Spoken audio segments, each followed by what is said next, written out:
안녕하십니까 믿음의 형제자매 여러분. 저는 오늘 이 시간에 고린도전서 10장 21절에서 말씀하시고 있는 주의 잔과 귀신의 잔에 대해서 여러분께 말씀을 드리고자 합니다. 우리가 주님의 잔을 마시게 되면 영생의 축복을 받게 됩니다. 자, 이 말씀은 요한복음 6장 54절에서 주님께서 말씀하시기를 나의 피를 마시는 자는 영생하게 된다 라고 말씀을 하셨는데요. 누가복음 22장 20절에서 주님께서 잔을 제자들에게 나눠 주시면서 이 잔을 너희가 마셔라. 그리하면 너희가 이 새 언약을 통해서 얻게 되는 영생에 들어갈 수 있다 라고 말씀을 하시고 있는데, 자, 귀신의 잔을 마시게 되면 멸망에 들어가게 됩니다. 자, 이 귀신이라고 하는 것은 계시록 18장 2절에 보시면 이 바벨론은 귀신의 처소라고 말하고 있습니다. 귀신의 처소. 자, 그런데 이 주님의 잔을 마시는 사람들은 하나님의 처소,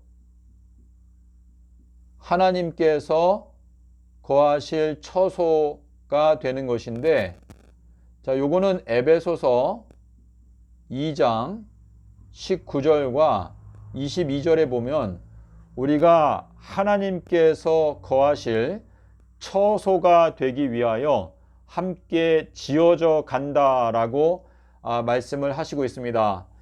자, 하나님의 처소가 될 것이냐 아니면 귀신의 처소가 될 것이냐, 이 둘 중에 하나를 우리가 선택하는 것인데, 이 귀신의 처소는 바로 바벨론이다 라고 말하고 있는데, 바벨론이라고 하는 이 단어의 뜻은 혼잡하다, 땅이 혼돈하고 공허하며 라고 말한 것처럼 이 바벨론은 하나님의 어떤 은혜를 입지 못하고 모든 문제를 제대로 깨닫지 못했기 때문에 혼돈 속에 있는, 거짓된 것이 섞여 있는 것을 말하는 것인데, 계시록 18장 6절에 보시면 여기에 바벨론이 만든 섞은 잔이 있습니다. 섞은 잔. 자, 이 섞은 잔을 마시게 되면 멸망을 당하게 되고, 주님의 잔을 마시게 되면 저희들은 영생에 들어가게 되는 것인데, 여기에 나오는 요 섞은이라고 하는 헬라어 단어가 대단히 중요합니다.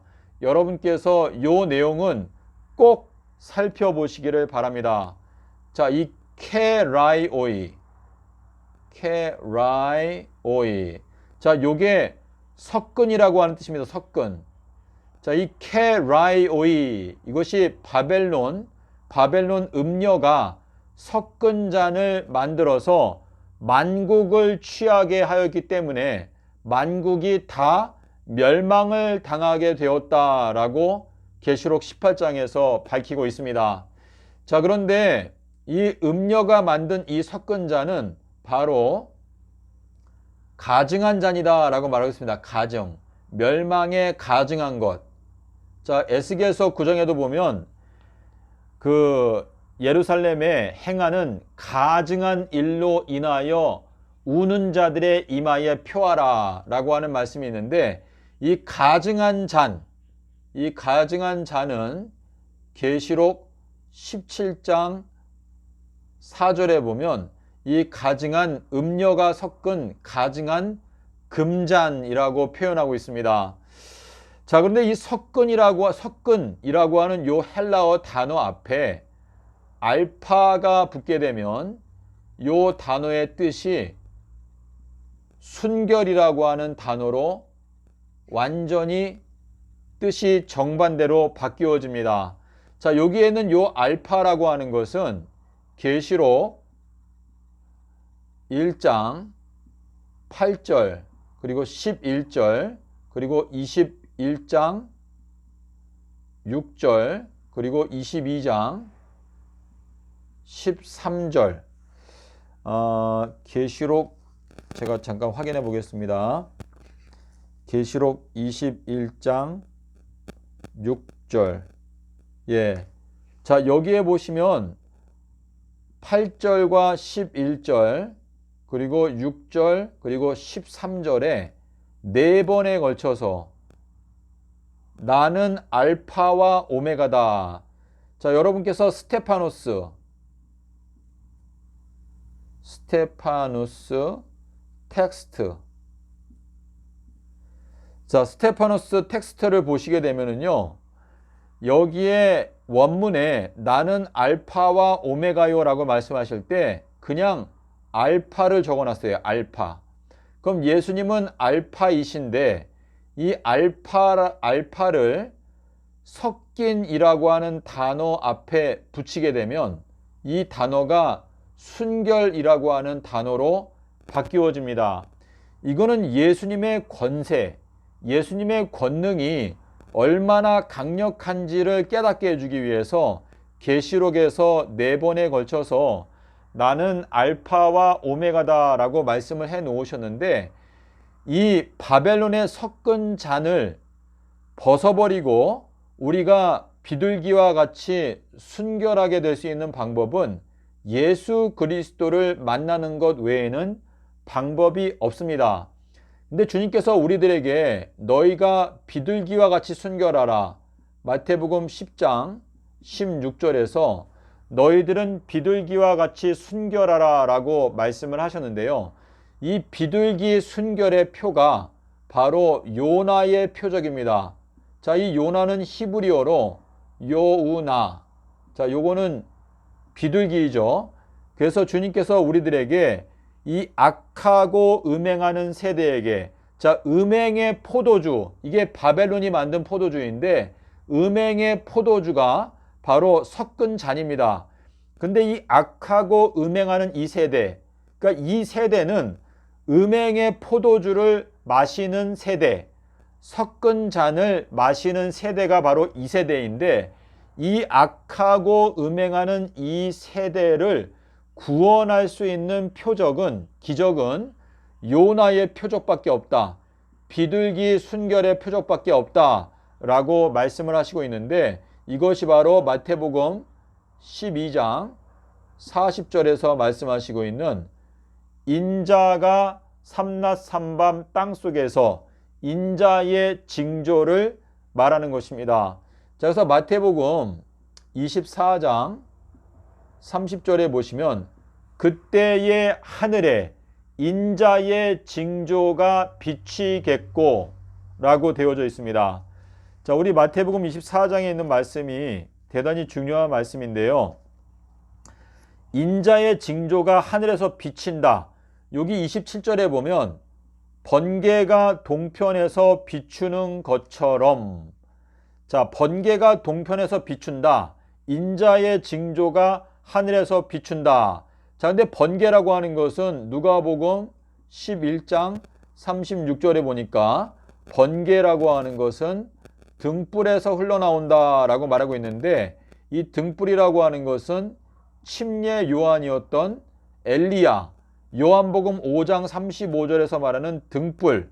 자, 등불에서 번개가 비추어 나오는데 번개가 동편에 비추는 것처럼 인자의 징조가 하늘에서 비춘다 라고 말하고 있고, 그때의 땅의 모든 족속들이 통곡하며 인자가 구름과 함께 능력과 큰 영광으로 오는 것을 보리라. 자, 여기에서 이 인자, 자, 31절에 가니까 저가 큰 나팔 소리와 함께, 자, 이 큰 나팔 소리는 계시록 1장 10절에서 말하는 내 뒤에서 들리는 나팔 소리와 같은 큰 음성을 들었는데, 그 음성을 듣고 나니까 하늘이 열리게 되었고 보좌를 보게 되었다 라고 말하고 있는데, 자, 이 보좌를 봤다, 나팔 소리와 같은 큰 음성을 듣게 되는 사람은 보좌를 보는데, 이 보좌가 히브리어로 캐세이죠. 캐세. 자, 근데 이 캐세라고 하는 것은 보름달을 뜻합니다. 보름달. 남편께서 보름날 오신다라고 말하고 있는데, 이 보름날은 2015년도를 가리키죠. 자, 2015년도가 이 15라고 하는 요게 뭐냐면 7번째 천년기에 들어와서 15번째 해 날짜, 15번째 해, 그래서 요게 7월 15일을 가리키고 있는 것인데, 2015년도에 하나님께서 하늘의 징조를 통해서 해와 달의 징조를 주시고, 2014년도하고 2015년도에 무엇이 있었죠? 테트라드가 있었습니다.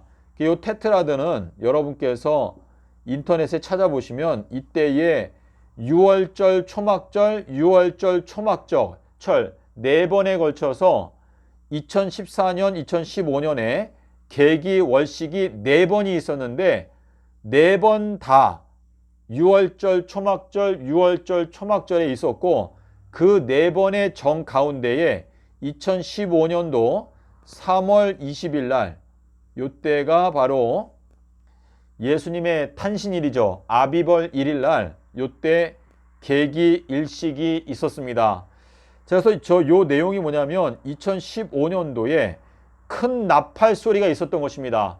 그리고 그 택하신 자들을 하늘 이 끝 저 끝에서 사방에서 모은다 라고 말씀을 하시고 있는데, 자, 이 모은다라고 하는 것은 누가복음에 보시면 누가복음 13장 34절에서 예루살렘아 예루살렘아 암탉이 자기 새끼를 날개 아래 모으는 것과 같이 내가 너희를 모으려고 한 것이 몇 번이냐.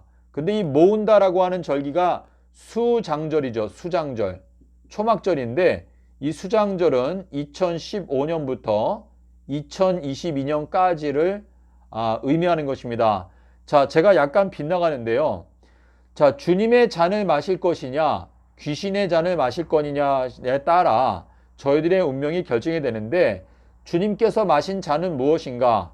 누가복음 22장 42절에 가면 주님께서 제자들과 새 언약을 세우시면서 너희가 이 잔을 마셔라. 그리하면 너희가 영생에 들어간다 라고 말씀을 하시고, 감람산에 가셔서 하나님 아버지께 간구하면서 이 잔을 나에게서 지나가게 하여 주시옵소서 라고 기도하는 장면이 나옵니다. 그리고 예수님께서 마가복음 10장 38절에서 요한과 야고보에게 너희가 내가 마시려고 하는 잔을 마실 수가 있겠니? 라고 물어보는데, 요한과 야고보가 마실 수 있습니다 라고 말하면서 예수님께서 너희들도 이제 앞으로 내가 마시는 잔을 마시게 될 것이다 라고 말씀을 하십니다. 자, 주님께서 마셨던 잔은 바로 삼낮 삼밤 땅속에서라고 하는 잔입니다. 이 잔을 마신 다음에 예수님께서 영생의 몸으로 부활을 하셨습니다.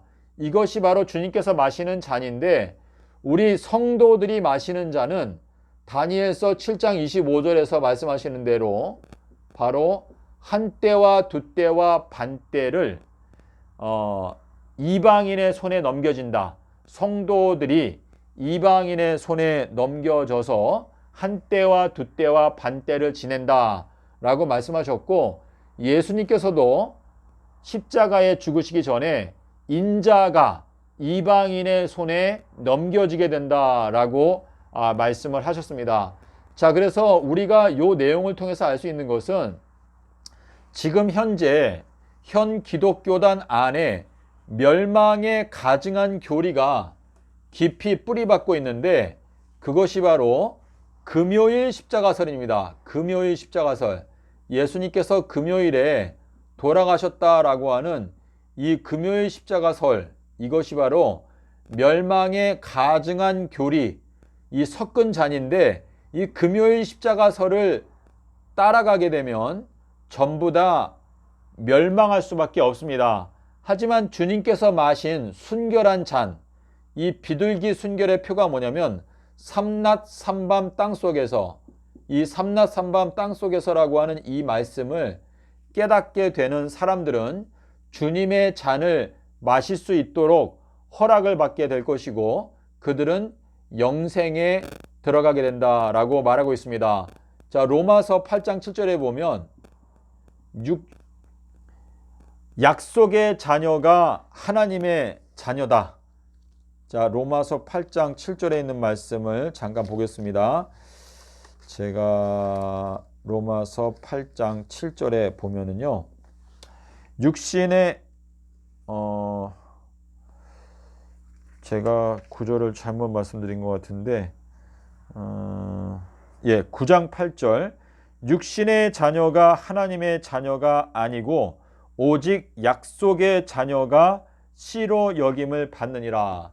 자, 이 약속이라는 것은 언약을 말하는 건데 우리가 영생에 들어가는 것은 언약을 지킴으로 영생에 들어가는 것입니다.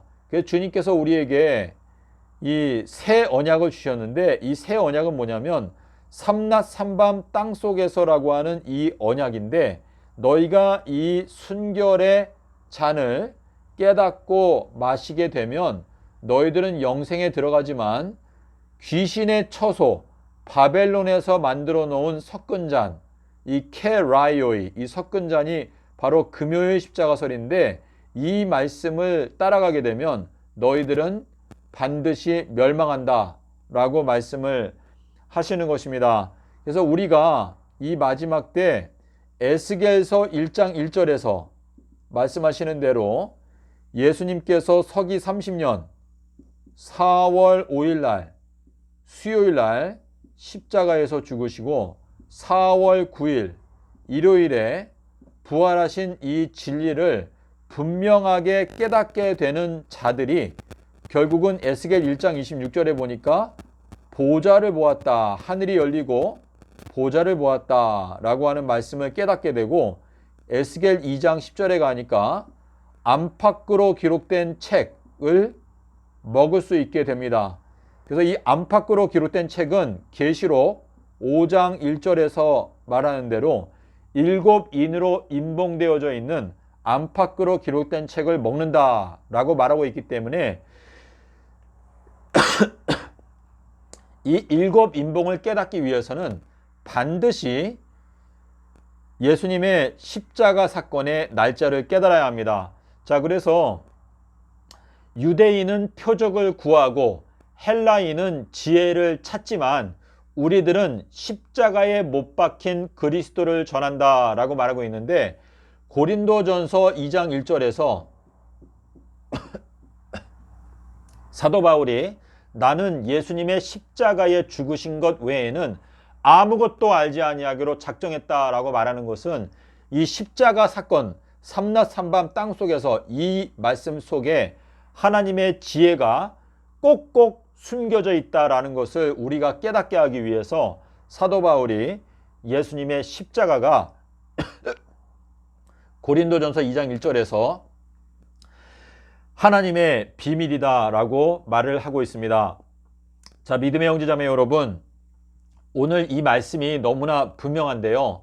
부디 여러분께서 주님의 잔을 깨닫고 마시기 위해서 마태복음 12장 40절을 연구하시고 분명하게 깨닫게 될 때까지 쉬지 않고 연구하심으로 분명한 깨달음을 얻게 되시기를 바랍니다.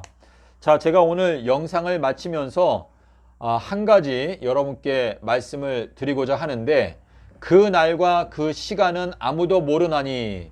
자, 이게 시간이라고 하는 단어가 나오거든요. 시간.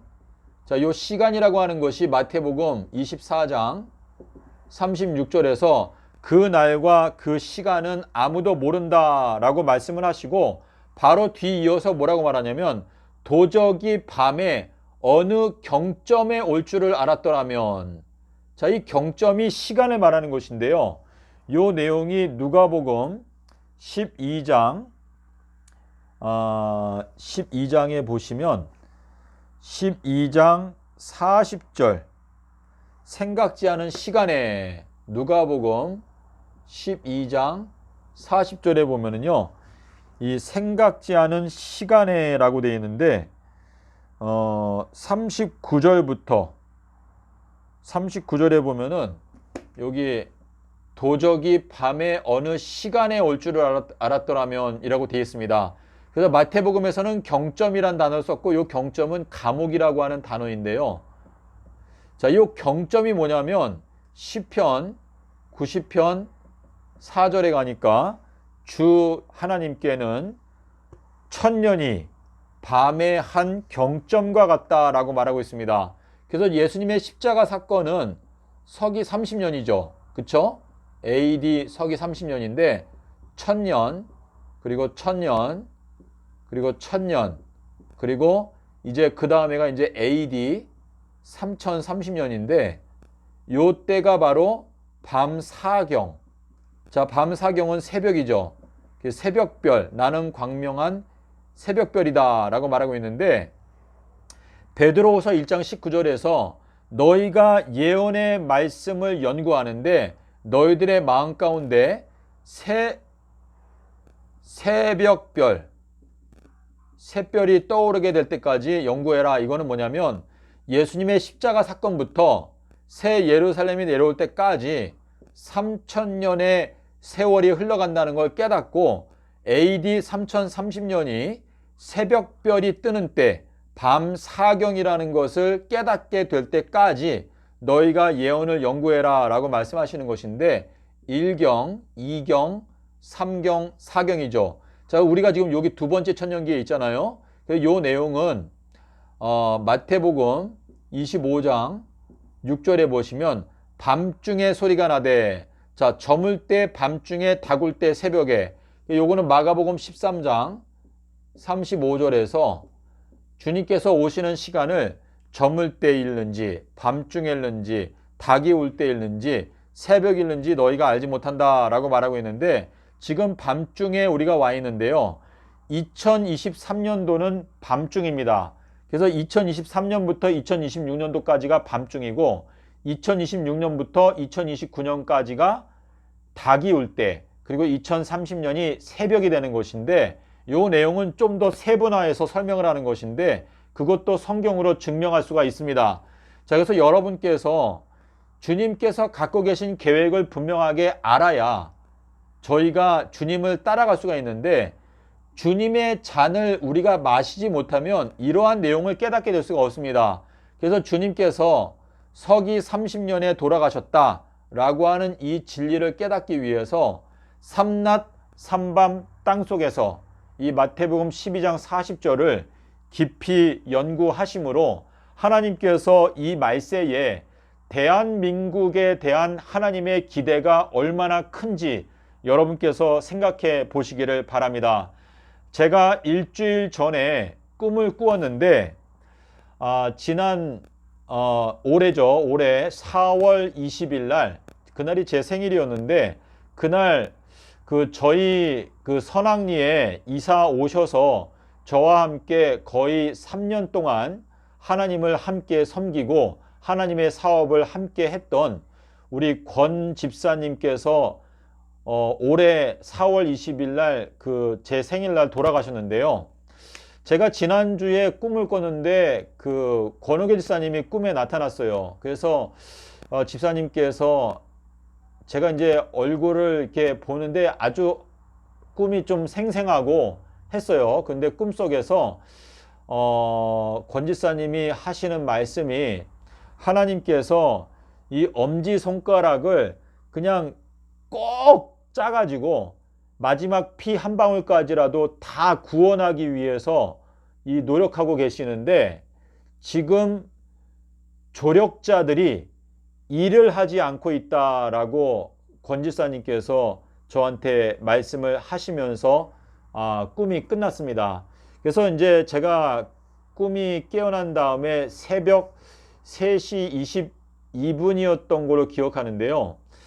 이 엄지손가락은 이 첫 열매를 뜻한다고 저는 이해가 되는데 이 엄지손가락 첫 열매에 해당되는 이 사람들을 그냥 꼭꼭 짜가지고 단 한 명이라도 더 구원하기 위해서 하나님께서 지금 우리한테 기대하시고 또한 애쓰고 계시는데, 문제는 조력자들이, 함께 조력하는 이 조력자들이 일을 하지 않고 있다라고 하는 말씀을 권지사님이 저한테 말씀을 하시면서 꿈이 끝났습니다. 자, 우리가 주님을 위해서 일할 수 있는 시간은 밤이 오게 되면 저희가 주님을 위해서 일할 수가 없는데, 지금 이 2023년도, 자, 2023년도는 무화과 나무가 저주를 받게 되는 때이죠.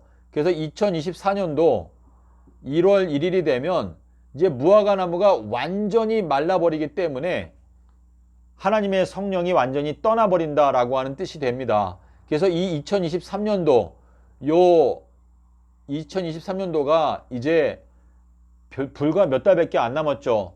그래서 지금 우리가 이 주님의 사업에 조력하는 이 조력자들이 최선을 다해서 일을 열심히 해야 되는 때가 바로 지금이다 라고 말씀을 드리는 것인데, 지금 이 영상을 보시는 우리 믿음의 형제 자매들, 뭐 제가 아는 분도 있겠고 알지 못하는 분도 있겠지만, 여러분에게 주신 이 확신 그리고 사명, 저희들은 사실 사명을 위해서 살아야지, 지금 뭐 내가 그냥 배부르고 평안하고 안녕한 상태를 추구하는 것은 하나님의 뜻이 아니죠.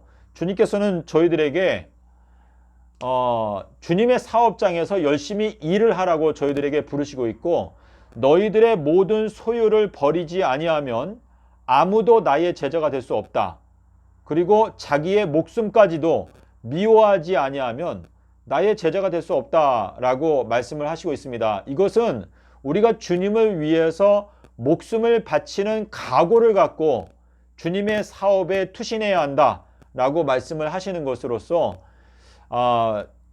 저희 모두가 예수 그리스도의 성령의 감동을 받아서 정말 주님을 위해서 열심을 다하여 일해야 될 때가 바로 지금이다 라고 하는 것을 저는 여러분께 호소를 드리고, 저도 더 분발을 하여서 하나님의 사업에 열심을 내도록 노력을 하겠습니다. 우리 각자가 주님께 기쁨을 드리는 주님의 참된 추수꾼으로 헌신되는 여러분과 저가 되었으면 하는 바람입니다. 감사합니다.